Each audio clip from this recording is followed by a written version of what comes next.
God formiddag, velkommen hertil. Du lytter til endnu et afsnit af podcasten Meningsfulde Samtaler. Mit navn er Kasper Andersson, og jeg har fornøjelsen af at være din vært.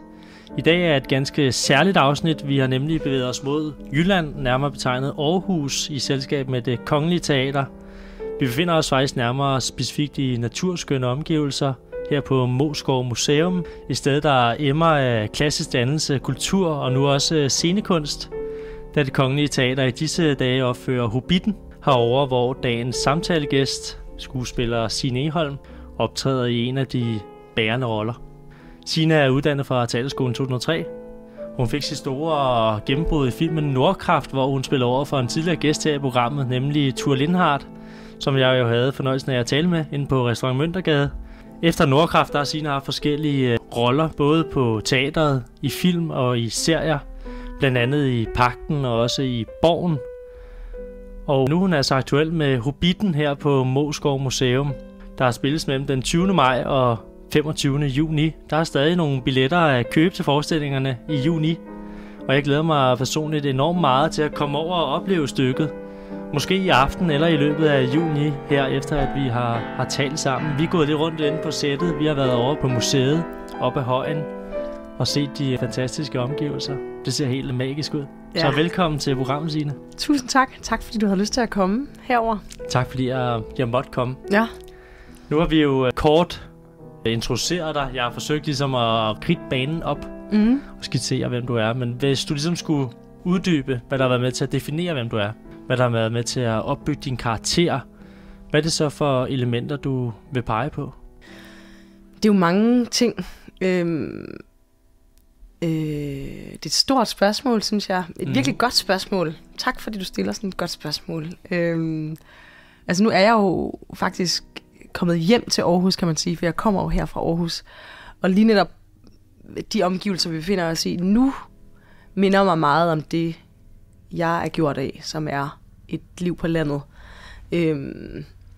Jeg voksede op i en lille bitte by, lidt uden for Aarhus, der hedder Ormslev, som man kører igennem på 3,5 sekund. Så det var da sådan langt ude på landet. Så landliv og natur og udeliv har været en stor del af min barndom og opvækst. Så jeg holder enormt meget af naturen, og det at være herude på Moesgaard nu og lave udendørs teater og sådan noget, minder mig enormt meget om min barndom. Så jeg føler et eller andet kaldt tilbage også på en eller anden måde, også fordi det er i Aarhus, og jeg kan mærke, at alle mine aarhusianske og jyske toner kommer sådan væltende op i mig igen, nu hvor jeg er herovre i Aarhus. Det er sådan både vemodigt og nostalgisk og dejligt, og sådan en masse sammensatte følelser. Men altså, den jeg er jo gjort af, jeg er et produkt af min mor og far, og min opvækst, men i lige så høj grad også blevet den person, jeg er, i kraft af alle de mennesker, jeg har mødt på min vej. Hvor der har været, altså både venner, skolelærer, dramapædagoger, musiklærer. Alle dem har puttet noget ind i mig, som har gjort mig til den, jeg er i dag. Du flyttede relativt tidligt hjemmefra, ikke? Fordi du allerede startede som 17-18-årig på teaterskolen. Ja, jeg begyndte at spille teater, da jeg var 13, herovre i Aarhus, på et sted, der hed Gellerup-scenen, som lå i Gellerup-parken. Scenen eksisterer stadigvæk. Jeg tror faktisk, statisterne her fra Hobbitten har været ude på Gellerup-scenen og øve til den her forestilling her, så der er nogle cirkler, der hænger sammen på en eller anden måde, eller der bliver sluttet her. Men der startede jeg med at spille teater, da jeg var 12-13 år, og blev meget intenst opslugt i teaterverdenen, og blev meget fokuseret på, at det var det, jeg gerne ville. Og fandt så ud af, at der ovenikøbet fandtes en uddannelse, man kunne tage. Det var helt nyt for mig. Der er ikke nogen i min familie, der er kunstner eller skuespiller eller musiker, eller sådan har bevæget sig i den retning, så det var en ny verden for mig, men jeg var slet ikke i tvivl. Altså jeg var så stålsat og så målrettet, og vidste også, at hvis jeg ikke kom ind på teaterskolen, så ville jeg være skuespiller alligevel, så ville jeg gøre det på min egen måde, eller sådan. Jeg var virkelig sådan, jeg kunne ikke mærke, at der var noget andet, jeg ville lige så meget. Og jeg kom under vingen på en dygtig skuespiller og instruktør, der hedder Victor Markussen, som holdt til herovre, og som var leder af Gellerup-scenen der i midt-90'erne, hvor jeg var en del af Gellerup-scenen, som sagde til mig, at det handlede om, at jeg skulle mærke efter, om der var noget andet, jeg ville lige så meget. Mm. For hvis der var det, så synes jeg skulle gøre det. Okay. Også selvom han var inden for skuespillerfaget. Ja. Og jeg kunne sige, jeg var sådan lidt skuffet over, at han ikke bare sagde sådan, du skal da være skuespiller, du er født til at stå på en scene, eller sådan. Ja, præcis. Og nu er jeg sådan 42 år gammel, og vildt glad for det råd, og har selv givet det videre til nogle andre, som er yngre end mig, for jeg synes, det var så klogt sagt. Nu kan jeg se, hvor klogt det var, det han sagde, fordi at det jo også er et liv, der er forbundet med enormt mange opture og nedture, og helt vildt usikkert, og mega bøvlet på helt vildt mange punkter. Og så mærkede jeg efter ind i mig selv, og så prøvede jeg sådan at stille nogle andre scenarier op, og jeg kunne bare slet ikke mærke den samme glæde. Jeg kunne slet ikke mærke den samme drivkraft, og den sådan samme lyst, og jeg tænkte sådan, men så er det jo det. Så er det jo det, jeg skal. Og så kom jeg ind på teaterskolen, da jeg var 18. Og så var min vej ligesom banet derfra. Og det blev sådan et stort vendepunkt, kan man sige, at komme ind på den skole, fordi at jeg havde oplevet at blive taget alvorligt før det, men nu var der ligesom nogen, som slet ikke kendte mig, og som syntes, det var en god idé, at jeg skulle gå på den her skole i 4 år og blive uddannet skuespiller. Det var sådan helt vildt vendepunkt, kan jeg huske. Hvad er det for op- og nedture, som man oplever som skuespiller, og i det fag? Jamen, opture er at komme ind på teaterskolen. Opture er at komme ud af teaterskolen. Og jeg lagde super hårdt ud med at spille Ophelia i Hamlet på Kronborg, og ligesom fik den appelsin ned i min turban, og så derefter kom Nordkraft og sådan nogle ting, som ligesom skød mig afsted. Ja. Og derefter oplevede jeg sådan en kæmpe tomrum efter Nordkraft, hvor der var helt stille. Så sådan, hvor jeg sådan følte mig enormt for let. Sådan blevet pølset op, og så er det som alle bare sådan forsvandt videre til andre projekter og nye projekter, og sådan er det jo. Det er enormt flygtig verden på den måde, ikke? Man knytter nogle enormt tætte bånd og relationer. En film som Nordkraft var også en super intens film at lave, og min første film i det hele taget, så det var sådan, alt var nyt, så jeg sådan trådte virkelig nyt land der, og kom under vingen på Ole Christian Madsen, som er jo en virkelig dygtig filminstruktør, og lærte sindssygt meget af ham, og sådan oplevede også, at jeg blev taget alvorligt med mine meninger, og kunne præge det, og jeg synes, det var sådan helt vildt. Det var sådan helt vildt. Jeg var ude og lave noget research i nogle ægte narkomiljøer og sådan noget. Det var bare sådan så intenst, og så var stilheden efter det larmende, fordi det havde været så alt opslugende for mig, at ligesom træde ind i den proces, det var at lave den film. Og fordi man jo sådan laver nogle kæmpe store slip, psykisk for os at gå ind i en rolle, som er så intens, som Maria i Nordkraft var. Fik det dig nogensinde til at tvivle på, om det var det, du ligesom skulle fortsætte? Nej, så ville jeg jo bare gerne, så var barren også sat ret højt, så var jeg jo også sådan, ville jeg jo mere af samme niveau også på en eller anden måde, ikke? Så kunne jeg ikke bare ligesom, så ville jeg have, at det skulle være så svært, og det skulle være så spændende hver gang. Jeg kan godt lide, at ting er svære. Jeg har ikke lyst til, at det bare skal være sådan la-la. Jeg vil gerne have, at det skal være lidt svært. Jeg kan godt lide, når det er lige med neglene, man kan nå det, og det er sådan, at man skal ud på kanten af sin egen formåen. Det synes jeg er vildt interessant. Og sådan, jeg kan godt lide følelsen af at have løbet et maratonløb. Når man har klaret en forestilling, eller en film, eller en svær rolle. Eller sådan. Men så kan jeg bare huske, så var der en periode efter det, hvor jeg var arbejdsløs. Ja. Og det var sådan enormt forvirrende for min identitet, fordi jeg var jo lige kommet til teaterskolen, og jeg lige lavede de her sådan store, flotte, fine opgaver, og har fået en masse ros for det, og sådan noget. Og så var det som om, og så gik det op for mig, sådan, jamen der kommer jo hvert år nogle nye ud fra teaterskolen, som så er de nye, og så er de spændende, og som så får tilbudt at være debutant i en stor film, og at det ligesom, der skulle kæmpes lidt for det jo. Og det der med sådan, hvem er jeg så, når jeg ikke er skuespiller, fordi jeg også har brugt så mange år på ligesom og ville det så meget, og kom ind på skolen og klare skole, de der 4 år på skolen, som også var sådan mega intense. Så hele mit liv havde ligesom bare kredset om at få det projekt til at lykkes med at blive skuespiller, og blive professionel skuespiller. Ja. Og så det med sådan at finde ud af, sådan, om hvem er jeg, når jeg ikke er skuespiller. Altså det blev sådan en, det synes jeg blev en lidt lang og svær. Det spørger jeg stadigvæk mig selv om. Fordi det stadigvæk er en stor del af min identitet. Men fandt du ud af det? Nej, det er jeg slet ikke færdig med at finde ud af. Nej, slet ikke. Og jeg går stadigvæk også og tænker sådan, og det kunne stadigvæk være interessant at finde ud af, hvad den anden ting kunne være, eller de andre ting kunne være, som også kunne fylde, altså, som kunne fylde mig ud. Og ligesom, hvor jeg måske har nogle andre kompetencer, end at spille teater og lave film. Men jeg er blevet bedre til at håndtere det der med sådan, så er der stille en periode, og så er der bare mega smæk på en periode, og det går bare sådan der op og ned. Altså når det er det der med sådan, når min gamle lærermester der, vil jeg kalde ham, Victor, sagde sådan, hvis der er noget andet, du lige så gerne vil, så skal du gøre det, så forstår jeg det virkelig nu, fordi det er forbundet med en masse bump også, altså, og så er der noget, man gerne vil lave, som man så ikke får, eller du ved, sådan, man er jo hele tiden på prøve på en eller anden måde, ikke? Altså, jo, i høj grad. Men finder du så en ro i det der, selvom det er så flygtigt, selvom det er så hektisk jeg synes, jeg er blevet bedre til det. Altså sådan, at sige sådan, min lykke afhænger ikke af, om jeg får lige præcis den rolle eller ej. Altså det vil jeg simpelthen ikke være med til. Jeg kan godt blive ærgerlig og sådan noget, men jeg har ikke tænkt mig at gå ned i et stort sort hul, eller sådan. Og det har erfaringen og årene helt klart, altså tiden, hjulpet mig med. Jeg synes også, der er noget fantastisk ved at være, altså brænde så meget for noget, at man ligesom ikke ved, hvad man er, når man står på den anden side, og ikke har et arbejde. Altså det, min far og mor har altid sagt sådan, det er lige meget, hvad du bliver.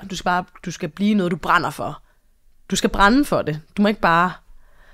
Og så er det lige meget, om det er sygeplejerske eller skolelærer eller skuespiller, eller der var ikke noget, der var finere end noget andet, men hvis ikke du brænder for det, så er det jo lige meget. Altså, og det kan jeg godt lide. Altså ja, hvis det bliver for kedeligt eller for ligegyldigt, hvis der ikke er noget på spil, så hvis det ikke koster noget, så er det... Hvordan sikrer du dig, at der er noget på spil? Også i de jamen, det kan jeg ikke. Ligesom... Det kan jeg ikke 100%. Altså jeg havner også nogle gange i en sammenhæng, hvor man tænker sådan, det her, det synes jeg ikke kunne noget sådan kunstnerisk, eller det synes jeg ikke fortalte en specielt interessant historie, eller sådan noget. Det kan man ikke undgå, ligesom. Nej. Men jeg prøver at være mere og mere selektiv omkring, ligesom at sige sådan, der skal være et eller andet parametre i det, som er nyskabende, eller som piger min formåen, eller som er på kanten af noget, hvad jeg tror, jeg kan, eller som er nyskabende på en eller anden måde. Det bliver der nødt til at være, ellers så kan jeg ikke finde gejsten. Hvor finder du oftest den? Altså det her, der er alle pigerne. Er det på teateret? Er det i de roller? Det er både begge. Eller? Det er faktisk begge dele. Altså nu arbejder jeg jo som freelance skuespiller, og har altid været freelancer, så det er jo et meget varieret arbejdsliv.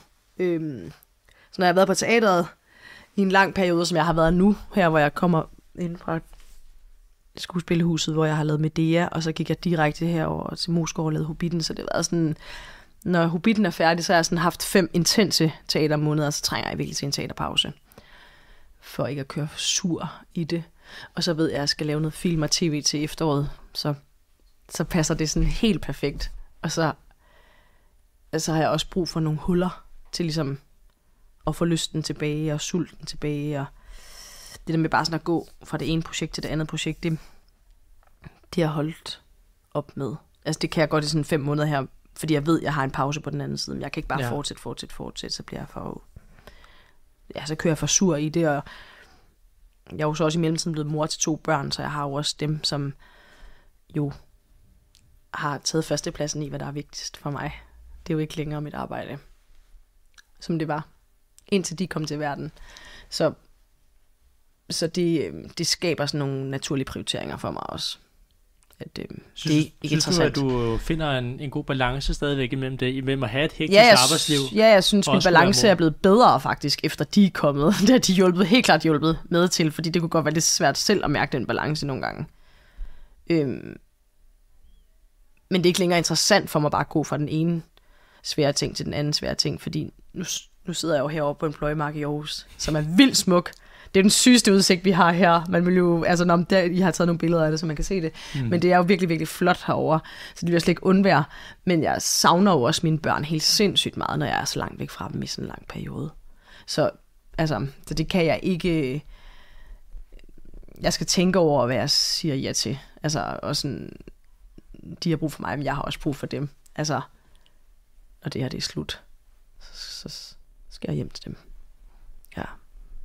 Hvad er det for andre ting, du så dyrker i de måneder der, hvor du ligesom sætter dit skuespil i bero? Jamen, så er det meget at være mor for dem. Altså sådan, og når jeg sådan ikke har arbejdet i en periode, så tænker jeg sådan, hvordan kan jeg både have den her familie og arbejde? Jeg kan slet ikke se, hvor der skal være plads til arbejdet henne, fordi så bliver det alt opslugende. Så bliver det jo at lave aktiviteter med dem, og købe ind og lave mad, og vaske tøj og gøre rent, og alt det, som man ligesom, som der ikke bliver gjort så meget af, når jeg arbejder.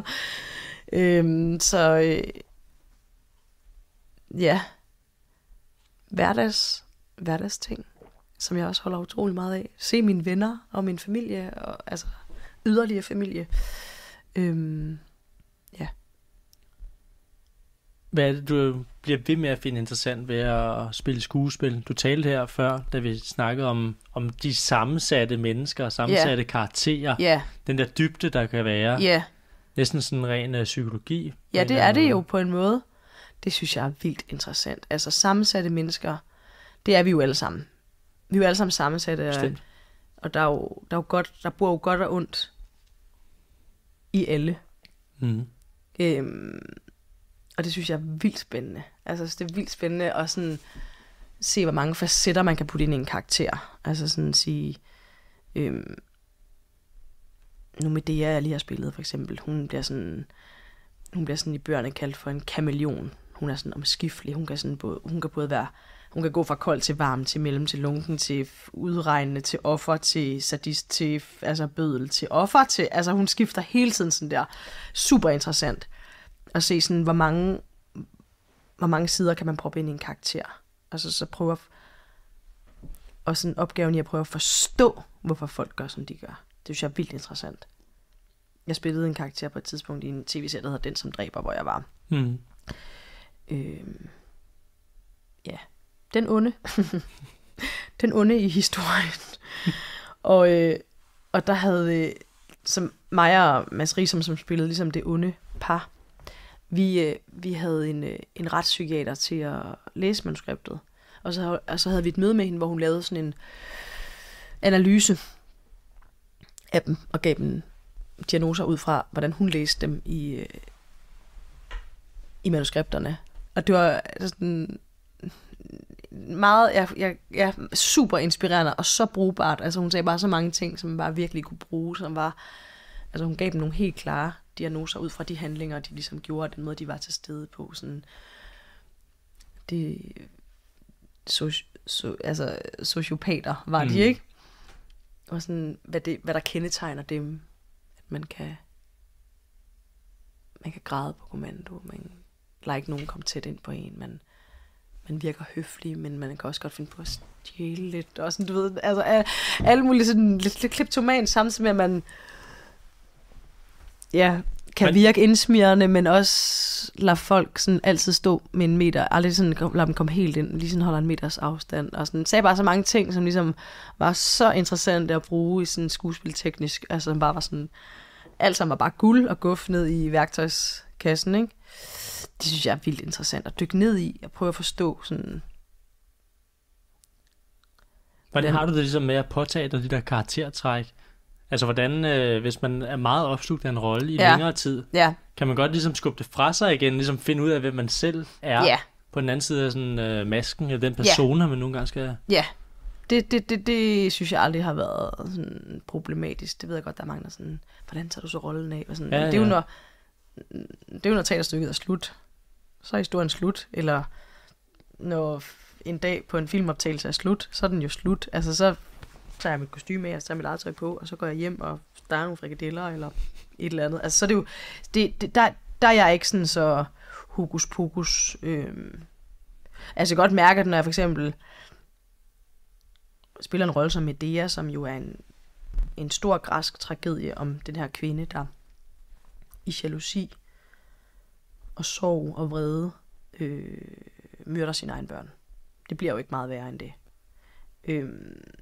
For at ramme sin mand hårdest muligt, fordi han skal lide det, hun har lidt.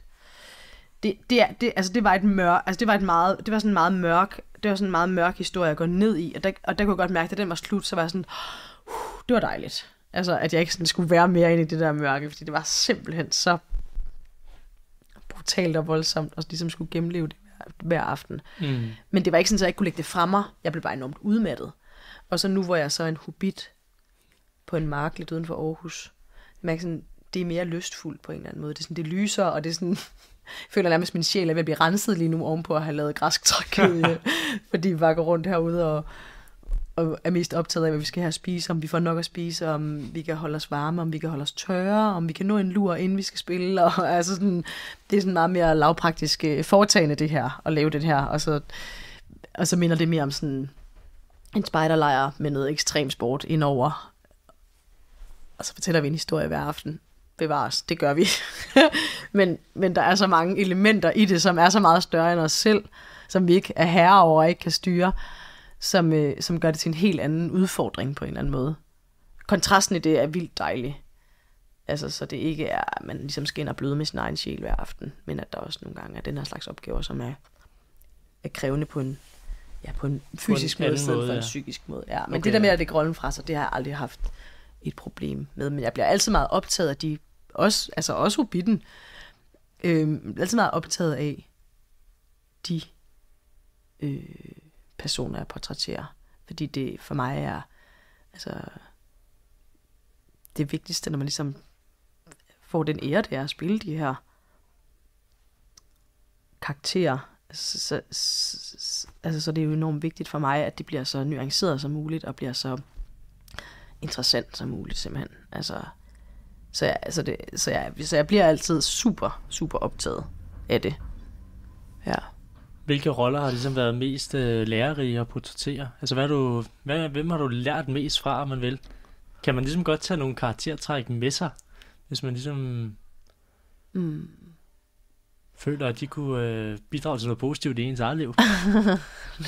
Det er sjovt, det har jeg aldrig tænkt, at man kunne lære noget af en karakter, man spiller. Det kan man jo på en eller anden måde godt. Altså, jeg lavede en forestilling sidste sæson på Husets Teater, som hed Lille Ejol, som en gammel Ibsen-forestilling, som handlede om et par, der mister et barn. Ja, det går meget ud over børnene, synes jeg. Men som handlede om sorgprocesser, hvordan man er i en sorgproces, og som et par gennemgår en stor sorg. Det synes jeg var super lærerigt, at ligesom prøve at dykke ned i sådan de forskellige faser, der kan være i en sorgproces. Det er jo vildt lærerigt. Men jeg lærer altså sådan helt teknisk og skuespilteknisk lærer jeg sindssygt meget af mine kollegaer. Altså det gik virkelig op for mig under corona, at jeg har altid vidst, at jeg har været bedst i samarbejde med andre. Jeg er ikke så god til at skabe ting alene. At min kreativitet, den bliver helt klart, den eksploderer bedst i samarbejde med andre.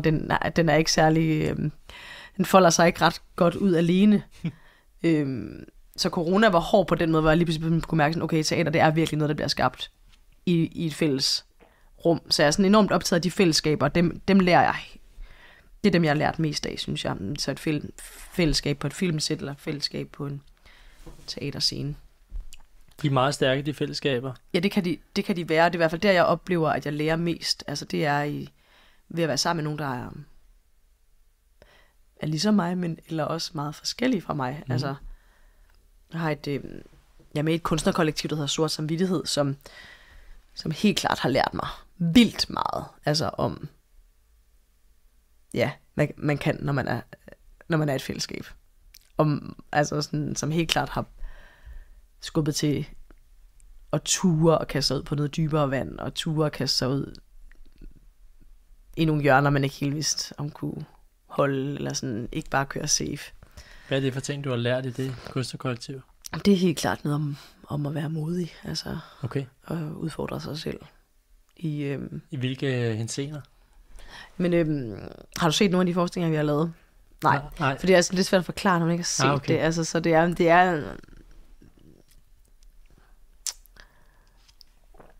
er både sådan genremæssigt, altså hvordan man fortæller en historie, så er det også sådan, så arbejder vi musikalsk, så det har også været meget med sådan at lære at spille nogle instrumenter, og som amatørmusiker stille sig op på en scene og spille på nogle instrumenter, man ikke behersker 100% i en professionel sammenhæng, og som hele tiden arbejde på kanten af noget, der var sådan mega skramlet, men som alligevel havde et budskab. Og det har udfordret mig meget. Og som også har altså nogle ting i det fællesskab, som jeg har kunnet tage med videre i min egen sådan solo-karriere. Ja, som handler om at være modig. Ja. Hvis vi ligesom forholder os til sådan kunst og kultur generelt, hvad synes du så for en rolle, ligesom kultur skal spille imellem samfundet på den ene side og individet på den anden side? Der bidrager du er selv en del af den sfære, altså den kulturelle sfære. Hvordan synes du ligesom, den skal bidrage? Jeg synes jo, at kunst og kultur er en super stor del af vores samfund, og vores måde at forstå verden på, og vores måde at forstå mennesker på, og som jeg synes er helt livsvigtigt og altafgørende i forhold til at begå sig i verden og være et samfund. Altså, at vi skal fortælle de her historier for at blive klogere på, hvem vi er, og forstå dynamikker mennesker imellem, og det at forstå os selv også, at der har vi brug for det spejl på en eller anden måde. Eller jeg synes også igen, at det blev meget tydeligt under corona, at da vi så lukkede lidt op igen, så mødte jeg nogle publikummer, der havde været i teateret, hvor de sagde sådan, ej, hvor har vi savnet at gå i teateret, hvor jeg blev sådan helt grundlykkelig over, at Netflix og HBO ikke var nok for mennesket, og alle de dejlige streamingtjenester, vi har, og alt det underholdning, vi kunne sidde og fordrive tiden med derhjemme. Men det var ikke nok, at der også er et kulturelt fællesskab, som er vigtigt mennesker imellem. Nu bare her, hvordan man ser folk vandre herud. Ja, hertil simpelthen. Jo. Ja. Og ligeledes sidste år ude i Dyrehaven, altså hvor man sådan skulle gå 2 kilometer igennem skoven for at komme ud og se den her forestilling. Altså den kampgejst, folk kom med, det var simpelthen så rørende, hvor jeg tænkte, det er virkelig et valg, folk havde taget deres uldundertøj på, og deres regnslag, og deres madpakker og piknikkurve med ud i den her skov for at opleve den her historie sammen på kryds og tværs af generationer. Så det har jo så mange, altså kunst og kultur har jo så mange funktioner på den måde. Det samler os, og det oplyser os, og det udfordrer os forhåbentlig også, og forhåbentlig gør os klogere på at se mennesker og verden på med nye øjne også, som siger sådan, sådan der kan man også være i verden. Så det også forhåbentlig er med til at skabe en anden form for tolerance. Og også skabe en samhørighed. Hvorfor er det vigtigt ligesom at være nysgerrig over for andres holdning eller andres måde at se verden på, end kun i ens øjne? Det er det jo for, at vi ikke stagnerer, og for for at der ikke opstår krig, og altså at vi for vi ikke bare lukker os om os selv. Det synes jeg er super vigtigt og livsnødvendigt. Så det er jo nemt nok for mig som skuespiller at sidde og sige, at det har en berettigelse. Men også nogle gange, når der er krig i verden, kan tænke sådan, jeg burde også være læge og tage ud med Læger Uden Grænser, eller gøre noget andet. Men altså, jeg tror så meget på, at vi har brug for det hele, men vi har også brug for, at vores ånd og vores sjæl, altså det vi har brug for, at den samlingskraft, der kan være i det, og den måde, det kan udfordre os i forhold til at se verden og se mennesker, og forhåbentlig gøre os en lille smule mere åbne over for andre måder at leve livet på og være i verden på. Ja. Hvornår føler du dig egentlig mest tro mod den, du er som person?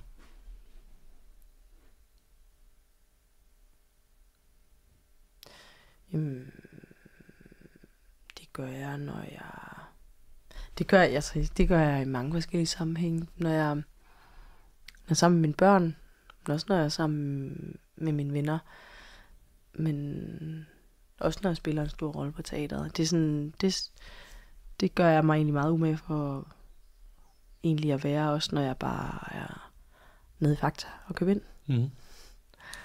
Og sige, ha' en god dag til kassedamen. Jeg har selv været kassedame, så det ved jeg er rigtig rart, når der er søde kunder. Altså, så synes jeg prøver egentlig at være så tro imod den, jeg er i de fleste, altså i alle sammenhænge egentlig.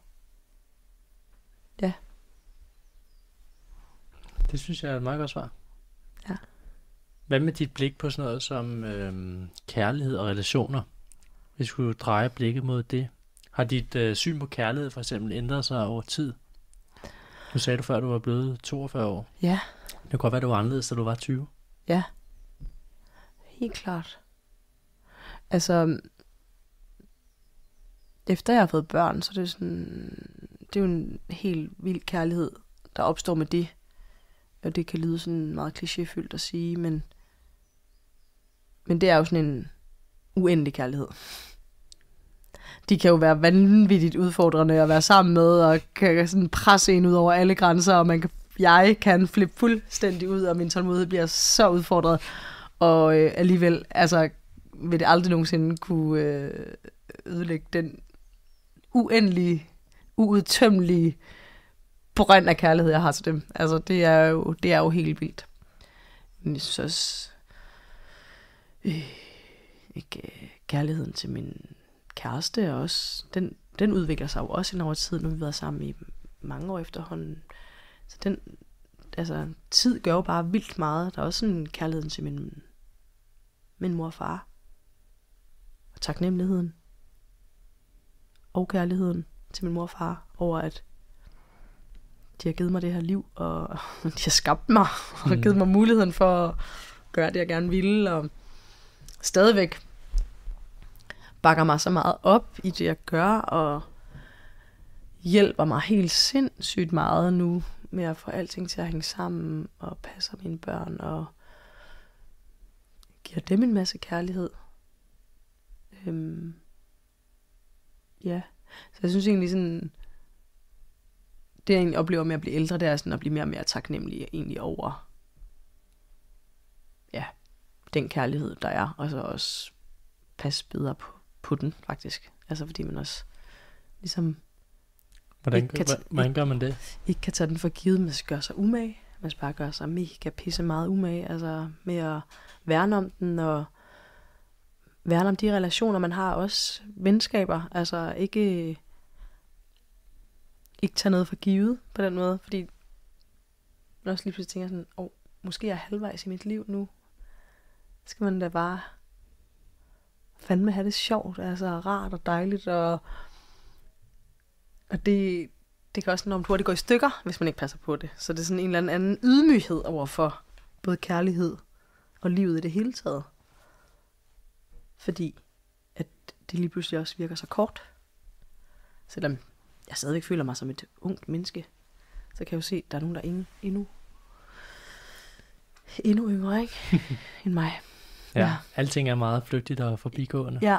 På den måde. Ja, man kan være i perioder, hvor man tænker sådan, det er for evigt, det er for evigt, det er for evigt. 20'erne, det var for evigt, det var for evigt. Så gik 30'erne sådan her bum, og så lige pludselig så er man 42, og så er det bare sådan, okay, det går sgu stærkt nu, synes jeg, livet. Altså, så sådan en eller anden, ydmyghed over, taknemmelighed over det, der ligesom flasker sig, det jeg får. Men også sådan bevidsthed om at passe rigtig godt på det. Ja. Tiden er næsten rendet ud her. Hvis, nu er der jo kun 2 timer til forestillingsstart her. Ja. Og hvis der er et menneske, der aldrig nogensinde har været i Det Kongelige Teater, eller set et teaterstykke i sit liv, hvorfor synes du så, at vedkommende skulle komme herover på Moesgaard og opleve Hobbiten? Jeg synes, at det er turen værd at se Hobbiten herude, fordi det er helt magiske omgivelser, vi befinder os i. Altså, jeg kniber mig selv i armen hver aften, når jeg kommer på arbejde, hvor jeg tænker sådan, hvor er jeg heldig, at jeg får lov til at opleve det her. under åben himmel og se solen gå ned, og den ene aften forvandler skyerne sig til lyserøde skumfiduser, og den næste aften regner det, og så klarer vi det alligevel lige med nød og næppe. Hver aften er forskellig. Og så er det jo en forestilling, som har alle mulige overraskende elementer i sig. Så jeg har lavet mig fortælle, at man virkelig ikke keder sig undervejs, for der er hele tiden... Altså, vi er jo beriget med 60-70 statister, ponyer, heste, special effects, stuntmænd, kampe, 200 dukker, der er blevet bygget. Altså, det er overdådigt. Det er overflødighedsorden. Det er et show. Det er en teaterforestilling, samtidig med det også er et show, samtidig med det er et eventyr. Helt fantastisk musik, komponeret af Jeanette Albeck, som er blevet indspillet af Det Kongelige Kapel, og operakoret, der synger indover, og det er bare det kongelige teater fra alle hylder. Ja. Jeg har aldrig nogensinde været med i noget lignende. Så det vil jeg bare... Ja, hvis ikke jeg var med i det, så tror jeg faktisk, at jeg har lyst til at se den. Det er sjældent, jeg siger det om noget, jeg selv er med i. Men det tror jeg faktisk, jeg vil med det her. Ja. Den anbefaling er hermed givet videre. Ja. Og jeg vil egentlig gerne her til allersidst, for falderæbet, spørge dig til råds om et livsråd, måske til dit eget 24-årige jeg, ligesom jeg er det, eller måske til min generation, den lidt yngre generation, end dig selv. Hvis du skulle komme med et godt livsråd, hvad skulle det så være? Så tror jeg, det skal være det, som min far altid har sagt til mig. Ja. Som var, at du skal brænde for det, du laver, ellers så skal du finde på noget andet. Ja, at det er vigtigt. Det er vigtigere end noget andet. Ja, det tror jeg vil være det. Det var en fornøjelse at tale med dig, Signe. Tak fordi du ville komme. Tak fordi jeg måtte komme. Herovre på Moesgaard Museum, hvor vi var, og gå rundt i fuldstændig fantastiske omgivelser til lyden af fuglefløjt og solskinsvejr. Ja, det var herligt. Jeg glæder mig til forestillingen i aften. Ja, det er godt. Ja. Kom godt igennem. Også tak til dig, der lyttede med derude. Jeg var altså med Signe Egholm på Det Kongelige Teater, nærmere bestemt Moesgaard Museum i dag, lidt uden for Aarhus, i forbindelse med Hobbiten, der bliver opført herovre. Du må have det rigtig godt, indtil vi høres ved.